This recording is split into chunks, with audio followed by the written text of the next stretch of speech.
네, 안녕하세요. 예스맨입니다. 여러분들의 구독과 좋아요로 이 채널이 유지되고 있습니다. 영상 속도는 1.5배를 추천드리는 바이고요. 이번에도 어떤 소식이 나왔는지 같이 한번 내용을 보도록 하겠습니다. 기대가 크면 실망도 크는 법. 미국채 금리의 가파른 상승에 대한 연준의 입장, 점도표의 변경 유무, 그리고 자산 매입 관련 정책적 조정 유무와 향후 미국 경제 전방에 대한 연준의 입장 등이 있다라고 되어져 있는데요. 이번에 3월에 FOMC에서 주목할 만한 포인트라고 보시면 될 것 같겠고, 지금까지 연준 위원들이 장기물 금리 상승에 경제 회복이 반영된 상승이라면 오히려 긍정적이고 우려할 만한 수준은 아니라는 입장을 견지하고 있어 연준의 금리 상승 속도를 완화시키는데 소극적이라는 인식을 심어주기도 했습니다. 더욱이 바이든 행정부가 1.9조 달러의 경기 부양책을 통과하면서 향후 공급 물량, 경기 회복의 가속에 대한 베팅이 높아지면서 장기물 금리의 상방 압력이 높아졌습니다. 연초에는 조기 테이퍼링을 우려했다면 지금 시장은 더 나아가 연준의 기준금리 조기 인상을 우려할 정도로 과도하게 연준의 스탠스 전환이 상당히 걱정이 되고 있는 게 현 시점이고, 아무래도 FOMC 회의 정도에 대한 그 내용이 어떻게 나오는지에 따라서 비트코인에 대한 방향성도 나올 것 같습니다. 그래서 최근에 비트코인이 조금씩 쉬어가려고 하는 부분은 분명히 저번 시간에도 설명을 드리기도 했지만 FOMC 회의에 따라서 아마 조금은 결정될 것 같다. 시장의 흐름이 좀 둘 중에 하나로 나뉘어질 것 같다.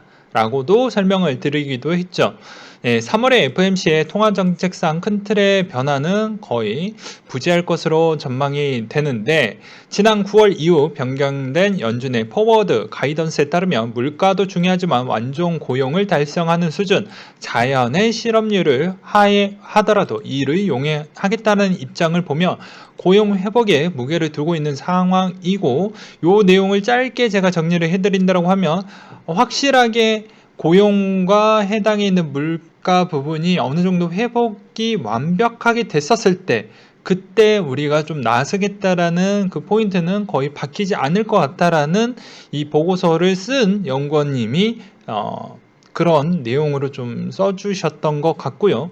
그리고 이러한 상승 추이기가 아직 단기적인 현상에 아마 보여지기 때문에 완벽하게 물가 상승률과 회복을 본다고 하면 아무래도 연준은 그렇게 무리한 수를 두진 않을 것이다. 왜냐하면 이때까지 뿌려냈던 돈이 어마어마했기 때문에 그것에 따른 회복도 단기적 부분에 있어서 멈추기에는 또 많은 출혈이 또 필요할 것이기 때문에 어느 정도는 조금은 부드럽게 가지 않겠냐 라는 측면이 좀 눈에 들어왔습니다. 그래서 여기에서도 1.9조 달러의 재정 부양책의 재원을 마련하기 위해서 국채 발행도 있겠지만 요새 법인세도 약간씩 건들고 있죠. 이런 내용이 좀 있었고요. 그리고 코인에 대한 소식을 한번 보도록 하겠습니다. 네, 코인의 소식을 보게 되면 4대 거래소 올해 암호화폐 10종의 상장 폐지가 될 것 같다라고 해서 빗썸, 업비트, 코인온, 코빗 부분을 사용하시는 분들은 잘 보셨으면 좋겠습니다. 알라메타 리서치가 디파이 투자 먹튀 논란이 꽤 있다라고 내용이 나오고 있고요.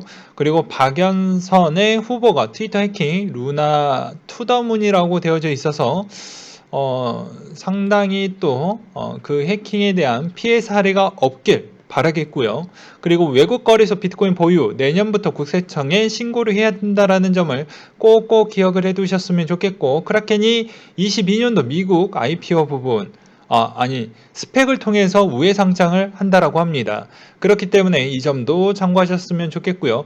엔비디아 그래픽카드 채굴 제한 기능의 실수로 해제가 됐다 라고 되어져 있습니다. 세계 최대 엔비디아가 자사의 그래픽카드 이더리움 채굴 성능을 제한하는 기능을 추가했지만 실수로 이 기능을 해제하는 업데이트를 했다. 과연 해제일까요? 라는 생각이 좀 들기도 했고요. 경쟁사의 AMD도 최근에 그래픽카드 부분에 있어서 조금은 이 부분에 먹을거리가 있다 보니까 조금씩 움직이고 있는 실정을 보여주고 있습니다. 그 다음으로 판테라 캐피탈이 올해 8월 달에 11만 달러까지는 찍을 것 같다 라고 있는데, 아마 이번 3월 달 고비가 잘 넘어가게 되면 4월, 5월 정도 때는 좀 좋지 않을까, 저는 그렇게 보고는 있어요. 왜냐하면 연준의 3월에 나왔던 FOMC는 상당히 중요하다라고 저는 보고 있기 때문입니다. 그리고 만약에 비트코인이 7만 달러를 돌파하면 구글의 시가총액을 추월하는 시점이 될 것이다 라는 내용이 나와져 있고요. 코인베이스 프로가 에이다 거래 지원 예정이 있다 보니까 최근에 에이다가 조금 회복을 보여줬던 이유도 다 저런 이유가 있어서 그런 것 같습니다. 그 다음으로 중국의 인민은행 충칭 영역관리부가 암호화폐 거래 리스크를 경고했고, 불법 암호화폐 피해 발생에 있어서 적극적으로 개입을 하겠다라는 내용이 있었고요. 그리고 비트코인 장기 보유 투자자가 여전히 매도 대신에 축적을 하고 있다 라고 해서 아켄 리서치 데이터를 인용해서 최근 10개월간 단기 보유 투자자의 비트코인 공급 양이 감소한 반면 장기 보유 투자자는 계속 증가하고 있다라는 보도가 나왔고요. 그리고 요 내용은 이야기를 했으니 넘어가겠고, 유니스왑 창업자가 신규 버전 유니스왑을 공개할 예정이라는 내용이 나왔습니다. 그리고 미국의 통화감독청이 암호화폐 회의론자의 물망에 전 리플 이사의 멤버는 낙마시켰다라는 내용이 있고요. 아무래도 이슈가 마무리가 되지 않았기 때문에 약간은 조심성을 좀 보여주는 것 같습니다. 그리고 앨런 머스크가 NFT의 판매 계획을 철회했다라고 하네요. 좀 아쉽네요. 그리고 팩트체크, 파일코인의 SAFT 6개월의 토큰 분배 종료에 따른 공급량이 감소하면서 파일코인에 대한 가격이 요새 좀 많이 요동치고 있는 실정이고요. 그리고 여전히 트론의 저스틴 선은 정말 일을 잘하는 것 같습니다. 페리스 힐튼의 NFT 발행 예고가 조만간에 있을 것이다 라는 내용이 있었고요. 여기에서도 하트 해놓고 트론 이렇게 해놨죠. 되게 재밌습니다.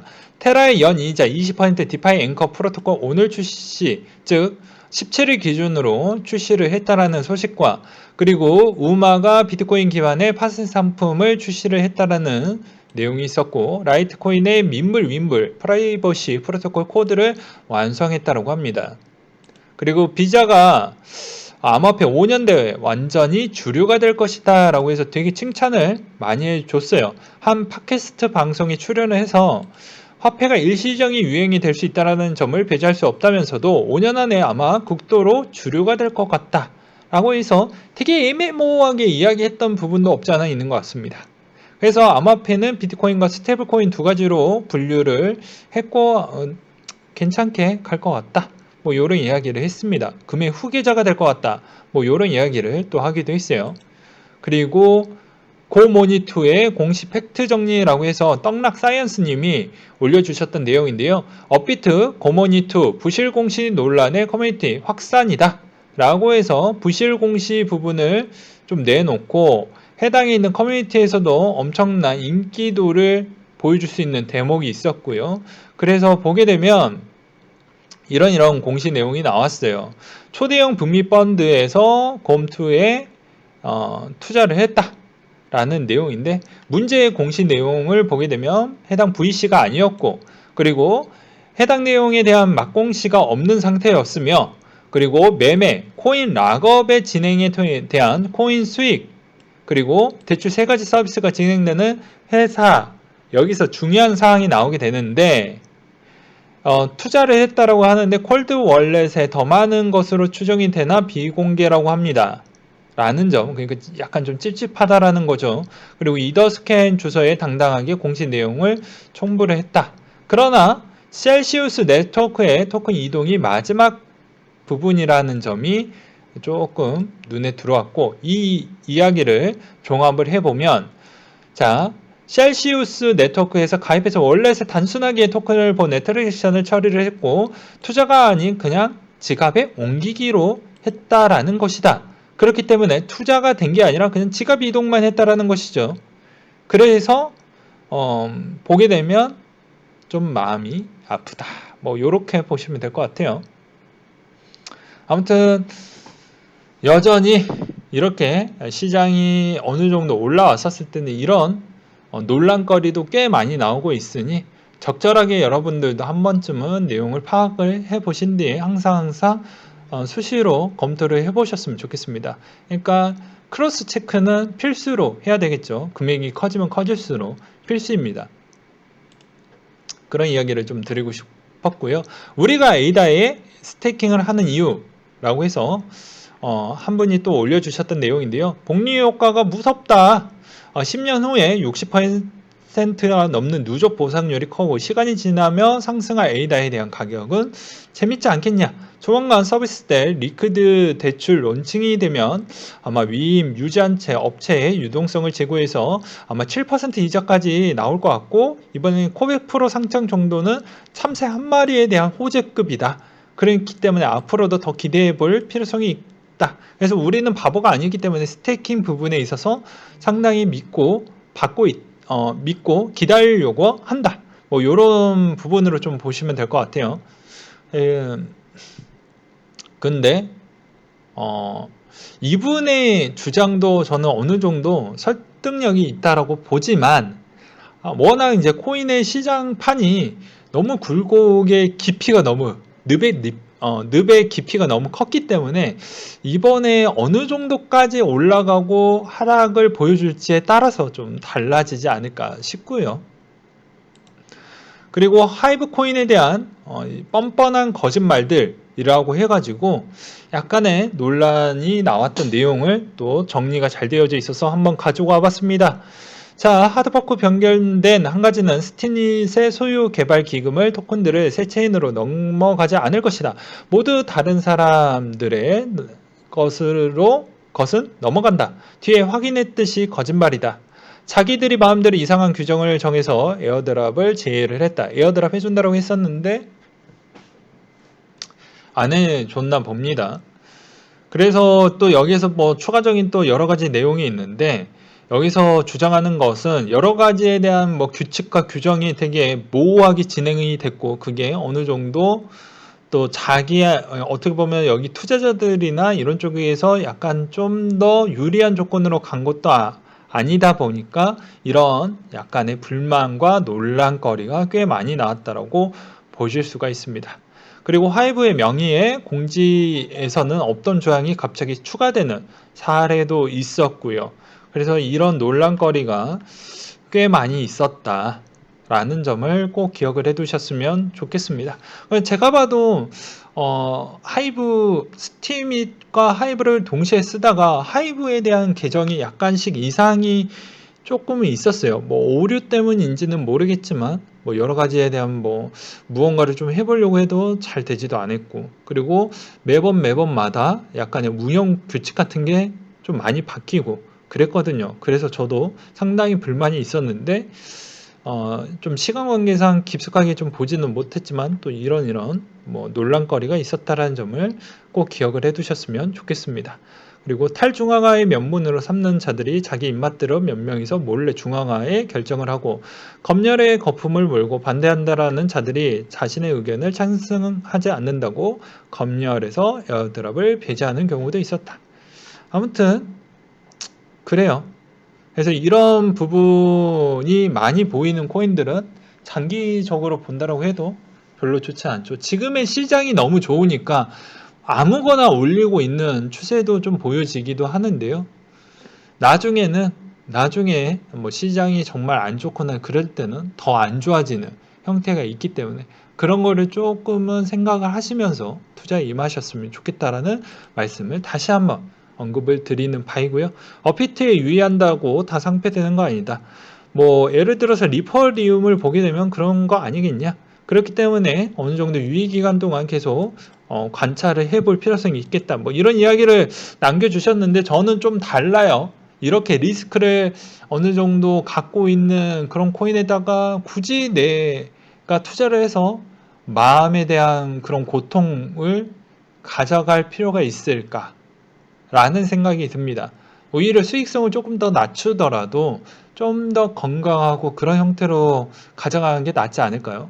제 지인의 몇 분 같은 경우에는 2018년도 때 엄청나게 고통이 좀 크다 보니까 거의 지갑을 열어보지 않았습니다. 거리소에 있는 지갑 부분과 또 개인 지갑을 또 갖고 있었던 게 몇 개 있었는데 그 신경을 안 써버렸어요. 그리고 이제 시장이 진짜 좋아지니까 다시 컴백을 해서 확인을 했더니 해당에 있는 그 거래소는 없어졌고, 그래서 아예 돈이 날라갔죠. 몇 천만 원 날라가고. 그리고 두 번째로는 또 어떻게 됐냐, 그 코인이 오히려 상폐가 되면서 또 없어졌고.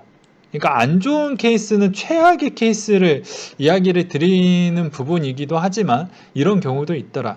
그리고 운이 좋았던, 최상의 운이 좋았던 또 사례도 하나가 있는데, 오히려 사기를 당했는데 업비트가 그거를 동결을 시켜줘서 어느 정도 그 기간이 이번에 또 상승 추세 구간과 또 맞붙여서 그것을 다시 주인에게 되돌려줬는데 엄청나게 상승 수익성으로 돌아왔다 라는 기사도 아마 옛날에 보셨을 거예요. 그렇기 때문에 이거는 본인의 운도 따라 주어야 되지만 이런 마음에 대한 그런 고통을 조금은 감안하면서 투자를 할 거라고 하면은 웬만하면 조금 리스크를 줄이면 당연히 수익률도 줄어들겠지만 그래도 안정감이 우선이기 때문에 적절하게 그리고 본인의 성향에 맞게끔, 그리고 그 성향이 너무 공격적이라고 해도 분명히 그분 또한 멘탈이 흔들릴 것입니다. 그러니까 모든 건 적당하게 하자라는 것이죠. 그리고 에이다 부분을 보게 되면 투자자들 비트코인보다 에이다를 더 많이 사겠다라는 내용인데요. 이건 미국 쪽에서 나왔던 소식 중에 하나이고, 최근에 일본에서 ICO 재팟이 터지고 한국에서도 에이다에 대한 ICO 참여도가 높았고, 그것에 따라서 ICO에서 수익률 부분이 어느 정도 나왔던, 어떻게 보면 이 찰스 형이 그 돈에 대한 재원으로 이때까지 잘 이렇게 다듬고 원석을 다듬어서 지금 보석의 약간 끝부분만 보여주긴 했죠. 그래서 현 시점에 있는 가격까지는 도달을 했던 것 같은데 다른 코인 대비보다는 그만큼 돈을 운영비를 잘 썼기 때문에 이 정도까지는 보여주었다라고 볼 수가 있게 되겠습니다. 찰스의 유튜브 영상 공개 17일 기준으로 올라왔던 게 있는데 코인베이스에 대한 이야기를 좀 많이 꺼냈다라는 점이 좀 눈에 들어왔고요. 그 외적으로는 큰 내용은 없습니다. 그 점을 참고하셨으면 좋겠고, 그 다음으로 JP모건이 클리어링 하우스 기업을 물색 중이다. 암호화폐 장외거래 괴리를 잡겠다 라는 이야기가 있었고요. 네, 오늘은 여기까지 한번 준비를 해 보았습니다. 3월이 상당히 조금은 고통스러울 수도 있어요. 왜냐하면 항상 올라왔던, 이게 이제 시세가 약간은 차이는 있겠지만 올라온 만큼 가벼운 코인들은 항상 등락폭이 크다라는 점을 항상 머릿속에 기억을 해 두시면서 투자에 임하셨으면 좋겠습니다. 예를 들어서 코크를 80원, 85원대 샀으면 지금은 40원대니까 벌써 반 토막 이상이 났죠. 그렇기 때문에 해마다 이 등락폭이 하루마다 떨어지는 폭이 너무 크다 보니까 내가 물타는 시점이 상당히 중요하다고 이야기를 했습니다. 그럴 바에는 약간의 비트코인이 어느 정도 안정세에서 올라가는 거 보고 그 뒤에 잡트를 타든 중대형을 타든 그렇게 결정하라고 매번 설명을 드렸기 때문에 이 점도 피리피리 기억을 해 두셨으면 좋겠고, 이상으로 마치도록 하겠습니다.